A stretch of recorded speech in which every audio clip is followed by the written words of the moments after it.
Hello, how you doing? The Rasta Witch here. So, do hormones change your voice when you're transgender?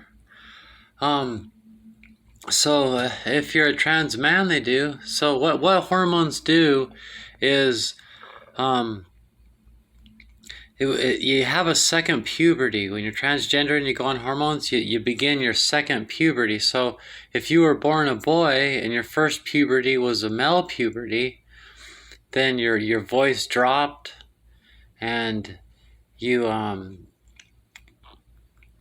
the things that happen with male puberty. If it's a female puberty, then you grow boobs, and the things that happen with girl puberty. So when you have a second puberty, it can't undo anything that already happened on the first puberty. So trans men, their voice never dropped.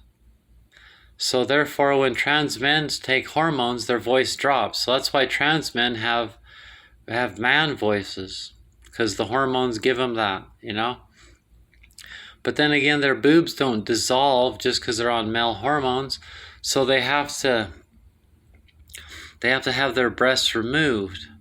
So then when a trans woman goes on hormones, their first one was a boy, a male puberty. So their second one, their female puberty, they didn't grow boobs, so they grow boobs on their second puberty, the female puberty. But their voice drops, so it doesn't undo something that already happened on your first puberty. So therefore, no. The answer is no. If does a trans woman's voice, when you take hormones, does it make your voice higher? No, it doesn't. It makes your voice stays the same. It doesn't undo something that already happened on your first puberty. So when you hear trans women whose voices sound like girl voices, it's because they've taken voice lessons and they've learned how to make their voice sound that way.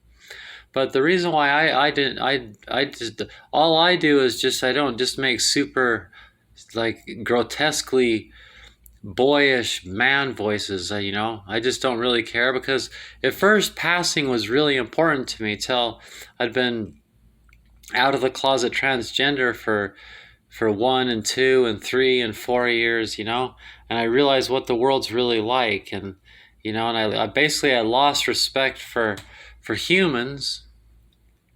They don't give a shit, and they don't care what the truth is, and they're so full of biases. It's not. I realized that it's not just the transgender question. It's many things. So I just gave up. So that's why it's such an insult to call me a man in a dress, because I don't do anything to look or seem more like a woman. All I'm interested in doing is just taking care of my own mental health and just being myself and trying to appreciate it. And since I believe that gender's a spectrum, I believe that it's just natural that there's transgender people. There's transgender animals. There's always been transgender people and transgender animals. So therefore, why should I be expected to be just like a cis woman? I'm not a cis woman. I'm a trans woman. And trans women's voices aren't high.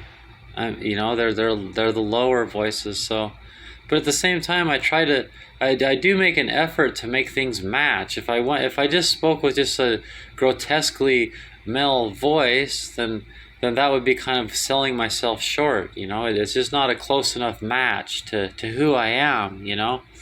So I actually do. I mean, I don't talk the same way I did before. My voice is somewhat transitioned, and you know, and so now that this is how I talk, and it's more compatible.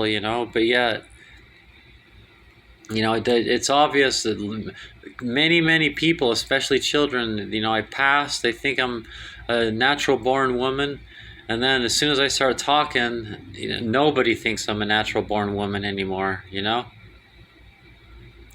So the answer is no, and that's why you can tell I'm a man the second I start talking, because you know I try not to expect too much of myself. It's just too much, to just cover all the bases and everything.